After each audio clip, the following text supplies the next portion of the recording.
Kroči spārnis jau ir sačakarēts. Laisis. Jo reku šitā riepi, cipa ritīgi uz ārtu pusi liek, un kur pirkskinā par ielikt. Un, jā, man kur šis sabūpres vienu brīdi biekšā vēl kaste, un nekas ir vēl papildus smagums. Tā kā jā, šitā Rikolām tur šīs tā vajadzēs riepa, viņa maksimāli slīp. Protams, lai šitas stūris pieļaus, tā izšķiedra, kā tas notiks, jā, būs kaut kāda bedrīta un tad problēma, kāpēc tā notika. Vispār vajadzēja zipspūles.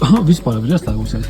Nezinu, kādā sakarā nebija pat ieslēdz, bet tāda problēma ir tāpēc, ka kur vajag notrīt bez mazliet tā kā šitā un šajās šito visu stūrīt un atstāt reāli tikai bišķīt maziņu maliņu.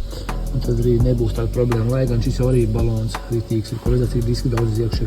Mums ir daudz riepu zārnāk, man tāpat tas būs pavisam cits rieps, un riepa būs tā kā loģiski staņceļiem bišķīt. Tikai tādai problēmai vispār nevajadzēja būt, bet, jā, nāksies spārni bišķi pārtaisība, es jau apskatījos, kā es krāsošu, kur šī ruptusa, ka būs ārā, līdz šejienei, kaut kur te.